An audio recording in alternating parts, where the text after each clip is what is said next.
अक्षरवृत्ते व रेखावृत्ते या पृथ्वीच्या पृष्ठभागावरील काल्पनिक रेषांद्वारे पृथ्वीवरील कोणत्याही ठिकाणचे स्थान निश्चित करता येते। विद्यार्थी मित्रांनो, स्थान निश्चितीसाठी वापरण्यात येणाऱ्या या काल्पनिक रेषांबद्दल म्हणजेच अक्षरवृत्ते व रेखावृत्ते याबद्दल आजच्या या व्हिडिओमध्ये आपण सविस्तर माहिती बघणार आहोत। तसेच आपल्या भारत देशाचे अक्षरवृत्त व रेखावृत्तानुसार पृथ्वीवरील स्थानही समजून घेणार आहोत। या व्हिडिओमध्ये कव्हर केलेले टॉपिक स्पर्धा परीक्षांसाठी अतिशय महत्त्वाचे आहे, त्यामुळे व्हिडिओ शेवटपर्यंत बघा आणि आपल्या ज्ञानविषय या एज्युकेशनल यूट्यूब चॅनलला सबस्क्राईब करा व यापुढे येणाऱ्या सर्व व्हिडिओंचे अपडेट्स तुमच्यापर्यंत पोहोचण्यासाठी बेल आयकॉनवर क्लिक करा। विषुववृत्त पृथ्वीला क्षैतिज समांतर उत्तर दक्षिण अशा दोन समान भागात विभागणाऱ्या काल्पनिक वर्तुळाकार रेषेला विषुववृत्त म्हणून ओळखतात व याच विषुववृत्ताला समांतर अशा उत्तर ध्रुव व दक्षिण ध्रुवापर्यंत काढलेल्या काल्पनिक वर्तुळाकार रेषांना अक्षरवृत्ते म्हणून ओळखले जाते।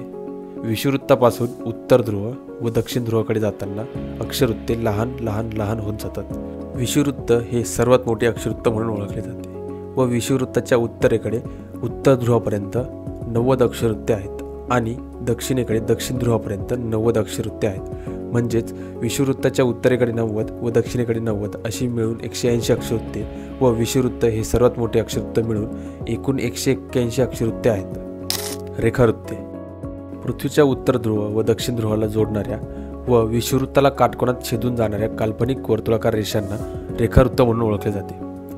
इंग्लंडमधील लंडन या शहरातील ग्रीनविच या ठिकाणाहून जाणारे रेखावृत्त हे मूळ रेखावृत्त किंवा शून्य रेखावृत्त म्हणून ओळखले जाते।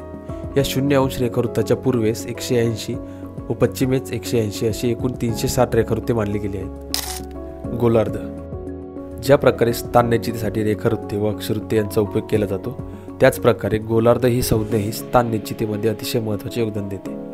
ग्रीनविच मूळ रेखावृत्त व सर्वात मोठे अक्षरवृत्त म्हणजेच विषुववृत्त यांच्या सहाय्याने पृथ्वीचे 4 भागात विभाजन केले जाते।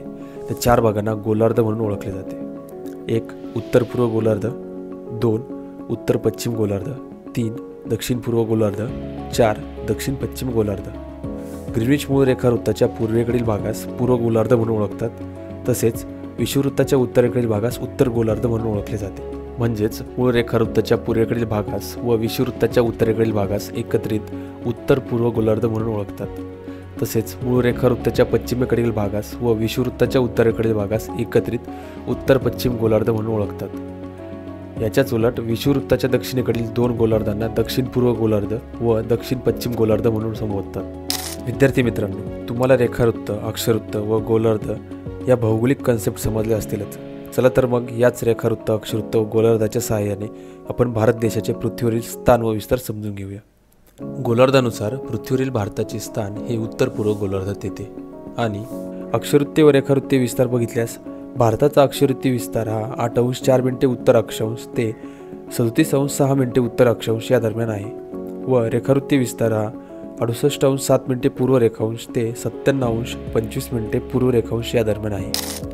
अशा प्रकारे गोलार्ध, अक्षरवृत्ते व रेखावृत्ते यांच्या सहाय्याने पृथ्वीवरील कोणत्याही ठिकाणचे स्थान ठरवता येते। विद्यार्थी मित्रांनो, ह्या व्हिडिओमध्ये दिलेल्या माहितीबद्दल तुमचे मत कमेंटमध्ये नक्की कळवा आणि ज्ञानविषय आपल्या यूट्यूब चॅनलवर येणाऱ्या प्रत्येक व्हिडिओचा तुम्हाला स्पर्धा परीक्षांच्या अभ्यासासाठी नक्की उपयोग होईलच, त्यामुळे चॅनलला आत्ताच सबस्क्राईब करा। भेटूया नवीन टॉपिकसोबत नवीन व्हिडिओमध्ये। नमस्कार।